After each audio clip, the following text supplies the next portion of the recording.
Your mom has been sacrificing her last dollar every Sunday for 30 years, yet she doesn't own a single share. No investment account, no will. Whatever's in her purse goes into the basket, and every year the pastor's car changes. That's not a coincidence. That's the design.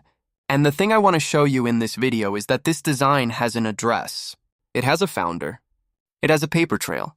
By the end of this, you're going to see exactly how it works, and more importantly, why the people most loyal to it are the people it's hurting the most.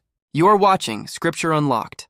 We take the things religion twisted, and we put the original teaching back where it belongs. No prosperity gospel. No manipulation. Just the text and what it actually says. Here's the teaching you've heard your whole life. Give, and it shall be given unto you. Sow a seed, reap a harvest. The widow gave her last 2 coins, and look how God blessed her. If you have faith the size of a mustard seed, you can speak money into existence. And if it isn't happening for you, that's a faith problem. You didn't sow enough. You didn't believe hard enough. You spoke the wrong words over your finances. I want you to notice something about that framing. It is structurally impossible to falsify. If you get rich, the system worked. If you stay poor, you failed the system. The pastor never fails. The doctrine never fails. Only the giver fails, not the taker, the giver. And here's the question nobody at the front of the room is allowed to ask. If sowing a seed really does produce a harvest, why does the harvest only ever land on one side of the room? Your mom has been sowing for 3 decades. Where is her harvest? The thing I had to sit with for a while, and the thing I want you to sit with, is this. The prosperity gospel is not a collection of independent pastors who all happen to land on the same bad theology. It is one system. It has a founder. It has a training center. It has a documented family tree. The address starts in Dallas, Texas. A preacher named Gordon Lindsay opened Christ for the Nations Institute there in 1970. In 1971, a young Nigerian named Benson Idahosa flew to Dallas, sat in those classrooms, and brought the framework home to Nigeria the next year. A few years later, the bigger node opens. Kenneth Hagin launches the Rhema Bible Training Center near Tulsa in 1974. From that point, there are 2 American doors feeding the same theology into Africa. Idahosa goes on to mentor the generation that follows. He directly trains Nicholas Duncan Williams at his Bible Institute in Benin City. He ordains David Oyedepo as a bishop in 1988, and Oyedepo names his American influences openly: Hagin, Copeland, Kenyon, Osborne. The franchise didn't reach Nigeria through one channel. It reached it through several, and they all point back to the same handful of American preachers. So when a sermon on a Sunday morning in Lagos sounds identical to a sermon on a Sunday morning in Tulsa, that's not parallel evolution. That is the same sermon, with a different accent. The theology was taught, exported, and franchised. And once you see the franchise, the wealth pattern stops looking surprising. The money is supposed to move in one direction, from the pew to the pulpit, from the poor to a small number of very, very rich men.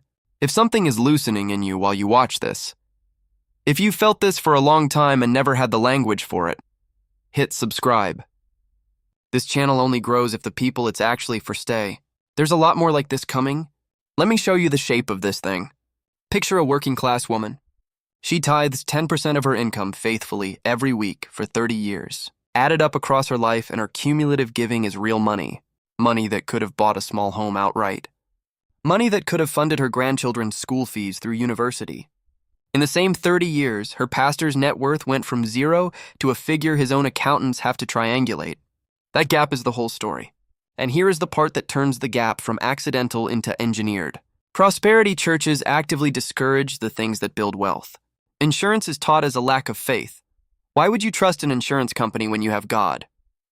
A will is framed as speaking death into your life. Retirement accounts are worldly thinking. Investing in shares is gambling. The only place your money is supposed to go is back into the offering basket. I want to be careful here because I'm not making this up. These are documented teachings from documented sermons by named preachers. Pull the receipts yourself. What you end up with is a community where the financial pipeline is one-directional by design. Everything flows out. Nothing structural is built to flow back. Now let's get to the part that turns my stomach, because this is where prosperity preachers have done the most damage to the actual text. The widow's mite. Mark chapter 12. Every prosperity preacher on earth has used this passage to guilt poor people into giving their last money. Read it in context, and Jesus is doing the opposite of what they say he's doing. Right before the widow shows up, Jesus is condemning the religious leaders. His exact words: "They devour widows' houses and for a show make long prayers." He's saying the temple system is robbing widows blind. Then a widow walks in and drops her last 2 coins into that same temple system. The preachers want you to believe Jesus is praising her giving. He's not. He's pointing at her as evidence of the crime he just described. She wasn't a model they wanted you to copy. She was a victim Jesus was calling out. The pastors flipped the meaning. They turned a warning about the church into an advertisement for the church. And once you see that move, you start seeing it everywhere. Jesus said it is harder for a rich man to enter the kingdom than a camel to pass through the eye of a needle. The prosperity gospel rebranded that into a sermon about wealth as a sign of God's favor. Paul wrote that the love of money is a root of all kinds of evil. They turned it into a fundraising line. The early church in Acts pooled everything they had and gave to anyone with need. They turned that into a private jet. The same text, the same Jesus, a completely inverted message. And the reason this lands particularly hard for a lot of us is that the colonial church taught our grandparents to suffer well, because the reward was coming in heaven. The modern prosperity gospel told their grandchildren that actually the reward is coming on earth, but you'll have to keep paying for it. Same posture, same direction of money, different century. The empire never left. It changed its tax structure. I want to be careful with this part, because the temptation when you see this stuff for the first time is to be furious at the people in the pews, at your mom, at your auntie, at the go-go who's been tithing her pension. Don't. She isn't stupid. She wasn't gullible. She was targeted by a sophisticated, multi-generational system that knew exactly what it was doing. It used her hope. It used her grief. It used the parts of her that had been told her whole life that she was nothing, and it sold her dignity back to her at 10% a week. The right response isn't contempt for the people in the pews. The right response is precision about who built this and how it operates. Get angry at the architects. Be protective of the targets. And practically, in your own life, here's what shifts. Financial planning stops being a faith problem. Insurance is not a sign you don't trust God. A will is not speaking death into your life. A savings account is not worldly. Building wealth that flows back to your family and your community is not a betrayal of the gospel. It is, if anything, closer to what the early church was actually doing than anything happening on a megachurch stage right now. The Bible never asked you to be financially helpless. Religion did. I want to end where we started. With those hands, 30 years of envelopes, 30 years of hope, 30 years of believing the man at the front of the room was speaking on behalf of God. She wasn't stupid. She was targeted.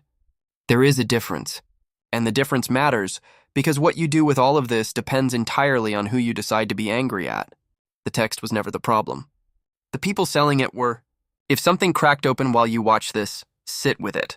Talk to someone you trust. And if there's a question you want me to take into the next video, drop it below. See you in the next one.